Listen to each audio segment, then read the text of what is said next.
এমপিওভুক্ত শিক্ষক কর্মচারীদের বেতন ভাতা 2024। একজন বেসরকারি সহকারী শিক্ষক কত টাকা বেতন পান?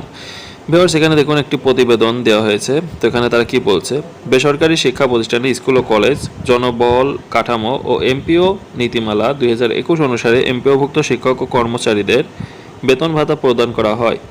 জাতীয় বেতন স্কেল 2015 মোতাবেক মূল বেতন পান প্রতি মাসে সরকারি অংশ সরকার সোনালী ব্যাংকের মাধ্যমে স্কুল বা কলেজকে পরিশোধ করে। সরকারি অংশ প্লাস স্কুল কলেজের অংশ মিলে মূল বেতন গ্রেড অনুসারে বাড়ি ভাড়া ভাতা 1000 টাকা, চিকিৎসা ভাতা 500 টাকা ইত্যাদি ভাতাদি পরিশোধ করা হয়। একজন উচ্চ বিদ্যালয়ের সহকারী শিক্ষক কত টাকা বেতন পান? একজন এমপিওভুক্ত নিম্ন মাধ্যমিক উচ্চ মাধ্যমিক সহকারী শিক্ষক নতুন যোগদানকালে 12,500 মূল বেতন পান। সরকারি অংশ প্লাস বেসরকারি অংশ বাড়ি ভাড়া ভাতা 1000 টাকা, চিকিৎসা ভাতা 500 টাকা পান। সেদিক থেকে হিসাব করলে 12,500 প্লাস 1000 প্লাস 500 অর্থাৎ 14,000 টাকা মাত্র বেতন ভাতা পেয়ে থাকেন। দশম গ্রেডে বেতন পেতে হলে করণীয় কি?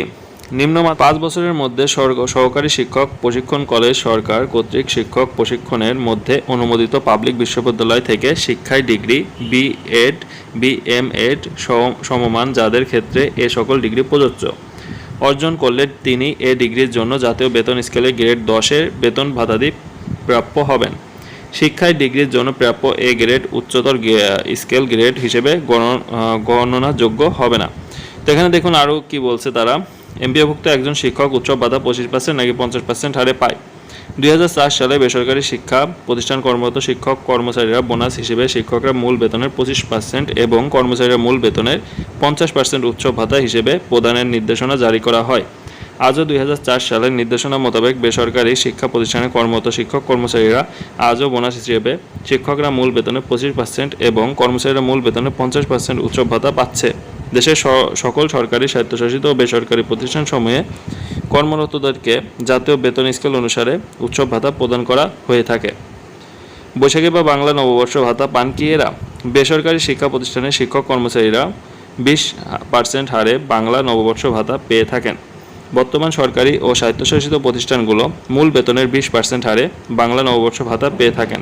এক্ষেত্রে 8,250 টাকা মূল বেতনধারী বছরে একবার 1,650 টাকা পান এবং 71,200 টাকা মূল বেতনধারী 14,240 টাকা বাংলা নববর্ষ ভাতা হিসেবে প্রাপ্য হন।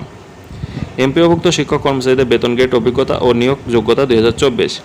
একজন সহকারী শিক্ষক অর্থাৎ 10ম গ্রেডে চাকরিতে নিয়োগের যোগ্যতা স্বীকৃত বিশ্ববিদ্যালয় হতে গণিত বিজ্ঞান ব্যবসা শিক্ষা বা মানবিকে স্নাতক ডিগ্রি সমমান ও বিএড ডিগ্রি অথবা সমমান বয়স অনূর্ধ্ব 35 বছর।